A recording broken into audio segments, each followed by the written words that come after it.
Peacemakers of Christo. ஆண்டவர் உனக்கு ஏதாவது செய்யாமல் குறை வைத்திருக்கிறாரா? யோவான் சுவிசேஷம் 16வது அதிகாரம் 24வது வசனத்திலே, இதுவரை நீங்கள் என் பெயரால் எதையும் கேட்டதில்லை, கேளுங்கள் பெற்றுக்கொள்வீர்கள், அப்பொழுது உங்கள் மகிழ்ச்சியும் நிறைவடையும். ஜெபிப்போம். என் நேச பிதாவே, கர்த்தவாகிய கர்த்தாவே, உம்மை ஸ்தோத்தரிக்கிறோம், ஆராதிக்கிறோம், போற்றுகிறோம் ஐயா. கல்வாரி நாயகனே, அந்நாளிலே நீர் ஊர் ஊராக சென்றீர் ஐயா, கிராமம் கிராமமாக சென்றீர் ஆண்டவரே, வீதி வீதியாக சென்றீர் ஆண்டவரே. எல்லா சுவிசேஷர்களும் சொல்லுகிறார்கள், ஆண்டவர் செய்ததை எழுத வேண்டும் என்றால் இந்த அத்தியாயம் பத்தாது, இந்த வாழ்க்கை பத்தாது என்று கூறினார்கள் ஆண்டவரே. அவ்வளவு அற்புதங்களை நீர் செய்தீர் ஆண்டவரே. உம் செயல்கள் ஒரு சிலதுதான் ஆண்டவரே குறிப்பிடப்பட்டிருக்கிறது சுவாமி. எஸ் அப்பா, ஆமா ஆண்டவரே, நீர் அற்புதத்தின் தேவன், நீர் ஆச்சரியத்தின் தேவன், நீ வல்லமையின் தேவன், நீ மகிமையின் தேவன், நீ உன்னத தேவன், நீ பரிசுத்த தேவன், கருணையுள்ள தேவன், காண்கிற தேவன், அனைத்தையும் மாற்றுகிற தேவன், அனைத்தையும் சுகமாக்குகிற தேவன். அனைத்து அற்புதங்களும் உன்னுடைய விரலின் நுனியில் இருக்கிறது சுவாமி. அப்பா, உம்மால் கூடாத காரியமே இல்லை ஆண்டவரே. நீர் வல்லமையான பிரகாசமான தேவன் சுவாமி. ஆண்டவராகிய கர்த்தாவே, உம் சக்தியை நான் ஆண்டவரே புரிந்து கொள்ளலப்பா. ஆண்டவரே, உம்மில் நான் முழு நம்பிக்கை வைக்கல ஆண்டவரே. அப்பா, உம்மை நான் முழுவதுமாக விசுவசிக்கல சுவாமி. ஆமாண்டவரே, என்னுடைய விசுவாசம் குறைவு ஆண்டவரே. நான் என்னுடைய ஞானத்தை தான் அதிகமாக நம்பினேன் ஆண்டவரே. இன்று அதிக பிள்ளைகள் கம்ப்யூட்டரை நம்புறாங்க, போனை நம்புறாங்க, சாட் ஜிபிடியை நம்புறாங்க சுவாமி. அவர்கள் வாழ்க்கையில ஆண்டவரே இந்த சொபிஸ்டிகேட்டட் வாழ்க்கை முக்கியமாக மாறி போய் விட்டது சுவாமி.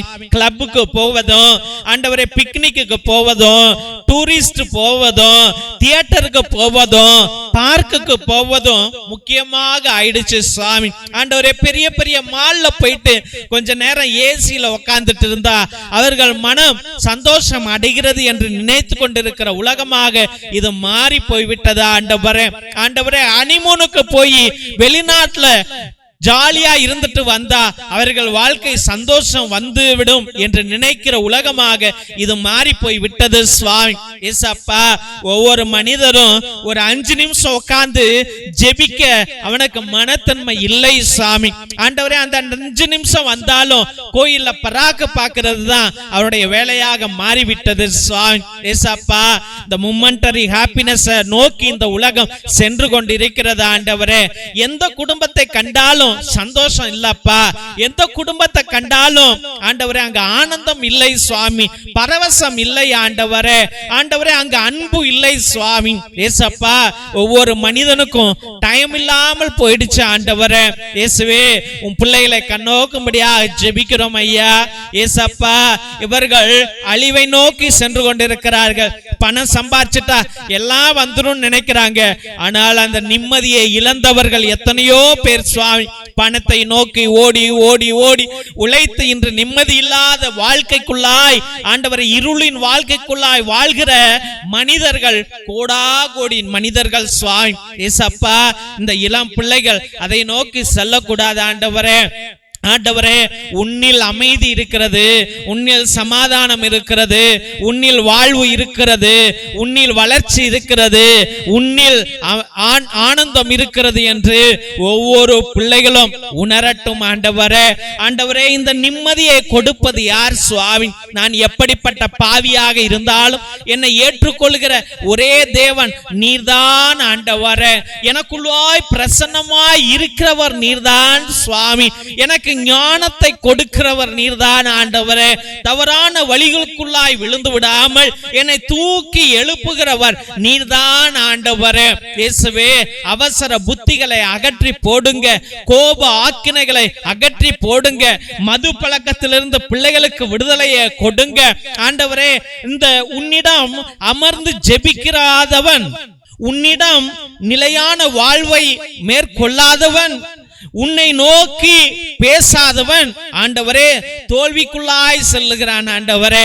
அவன் மனைவியிட்டையும் பேச மாட்டான், அவன் பிள்ளைகள்ட்டையும் பேச மாட்டான் ஆண்டவரே. உன்னிடம் பேசினால் தானே அப்பா அவன் அவனுடைய சொந்தத்தில் பேசுவான், அவனுடைய அண்ணன் தம்பிகள்கிட்ட பேசுவான். உன்கிட்ட பேசாதவன் சாத்தான்கிட்ட தான் ஆண்டவரே பேசுகிறான். ஏசப்பா, இந்த உலகம் ஆண்டவரே நான் தான் பெரிய ஆள் என்று நினைத்து கொண்டிருக்கிறது சுவாமி. ஏசப்பா, நாங்கள் எல்லாம் மாம்சமானவர்கள், நாங்கள் எல்லாம் புழுதி ஆண்டவரே, நாங்கள் எல்லாம் மண்ணுக்கு போகிறவர்கள் என்று மனிதர்கள் உணரட்டும் ஆண்டவரே. ஏசப்பா, ஒவ்வொரு மனிதனும் தான் எந்த நிலையில் இருக்கிறான் என்பதை அவனுக்கு நீர் கற்றுக் கொடுக்க ஜெபிக்கிறோம் ஐயா. ஆண்டவரே, உன்னை விசுவசிக்காதவனை ஆண்டவரே அவன் ஞானமில்லாதவனாக இருக்கிறான், அவனை நீர் திருத்தும்படியாக ஜெபிக்கிறோம். அவனுக்குள்ளாய் அவன் மனதுக்குள்ளாய் நீர் பேசும்படியாக ஜெபிக்கிறோம். அவன் வாழ்க்கையை மாற்றும்படியாக ஜெபிக்கிறோம்.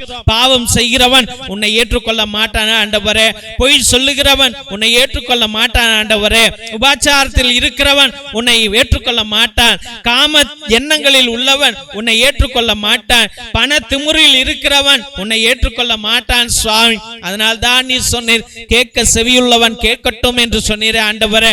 ஏசப்பா, நாங்கள் எங்களையே தாழ்த்தி கொண்டு உன்னிடம் வருகிறோம் ஐயா. எங்களுக்கு இந்த உலகம் தேவையில்லை அப்பா ஆண்டவரே, இந்த உலக ஆசைகள் தேவையில்லை.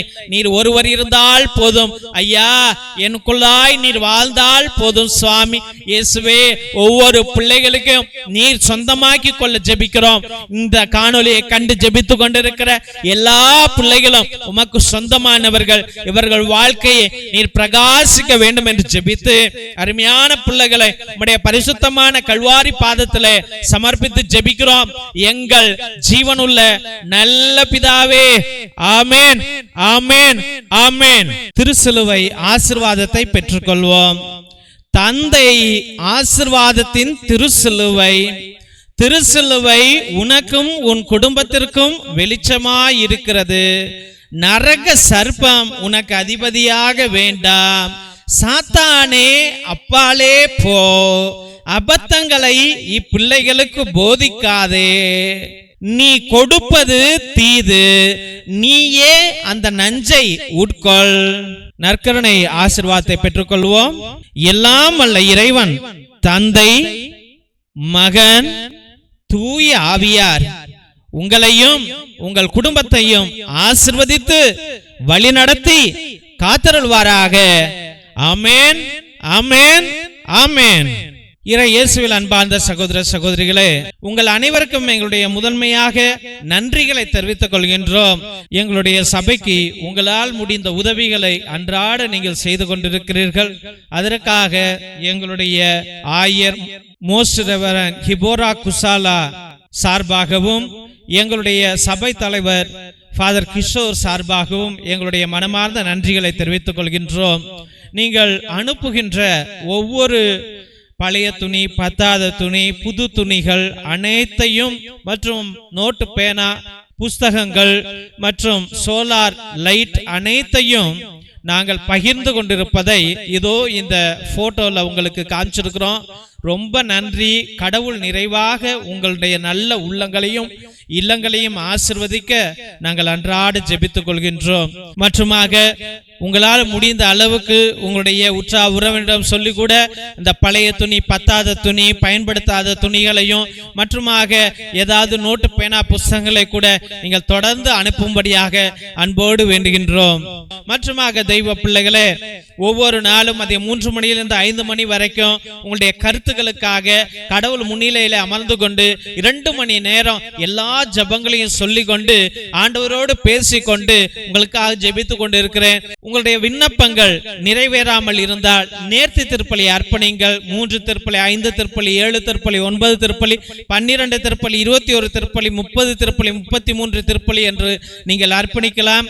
நான் உங்களுக்காக இறை இரக்கத்தின் ஜெபமாலையிலும் நற்கருணை ஆராதனையிலும் உன்னத திருப்பலியிலும் அனுதினமும் உங்களுக்காக ஜெபித்துக் கொள்வோம். மற்றுமாக உங்களுடைய குடும்பத்தில் யாராவது மரித்திருந்தால் அவர்களுக்காக கிரகோரியன் மாசை நீங்கள் அர்ப்பணிக்கலாம். 30 திருப்பலி, ஒவ்வொரு திருப்பலிக்கும் ரூபாய் 100 உங்கள் அன்பு காணிக்கை அனுப்பும்படியாக அன்போடு வேண்டுகின்றோம்.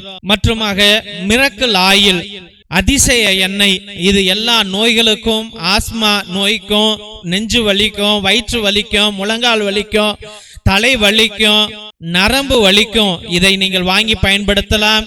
எல்லா நோய்களுக்கும் அற்புதங்களை செய்யக்கூடிய வல்லமையுள்ள எண்ணெய், இதை வாங்கி பயன்படுத்தும்படியாக அன்போடு வேண்டுகின்றோம். இரத்தத்தின் விடுதலை ஜெப புத்தகம் அந்த காலத்தில் நம்முடைய மூதாதையர்கள் அந்தோனியார் தகடு, செபஸ்தியார் தகடு செய்வதற்காக கட்டு ஜெபங்களை வைத்து எழுதி கொடுத்தார்கள். அந்த ரகசிய கட்டு ஜெபங்கள் உடையவை இந்த புத்தகம். இதையும் நீங்கள் வாங்கி பயன்படுத்துங்கள். செய்வினைகளை அகற்றுவதற்கு, குடும்பம் வளர்வதற்கு, குடும்பத்தில் நல்ல காரியங்கள் நடப்பதற்கு இது மிகவும் உதவும். இதை வாங்கி பயன்படுத்தும்படியாக அன்போடு வேண்டுகின்றோம். தெய்வ பிள்ளைகளை, இந்த சேனலை ஆண்டவர் கொடுத்திருக்கிறார். இந்த சேனலை தயவு செய்து சப்ஸ்கிரைப் பண்ணுங்க, இதை ஷேர் பண்ணுங்க. உங்களுடைய வாட்ஸ்அப் ஸ்டேட்டஸ்ல, வாட்ஸ்அப் குரூப்ல மற்றும் ஃபேஸ்புக்ல இதை பகிரும்படியாக அன்போடு வேண்டுகிறோம். இந்த ஊழியத்தை உங்க கையில் ஆண்டவர் ஒப்படைத்திருக்கிறார். நீங்கள் பிடித்திருந்தால் இதை நீங்கள் மற்றவர்களுக்கும் தெரியப்படுத்தும்படியாக, அவங்க விண்ணப்பங்களையும் அனுப்பும்படியாக கேட்டுக்கொள்ளுங்கள். ஆண்டவர் நிறைவாக உங்களை ஆசீர்வதிப்பார். God bless you all.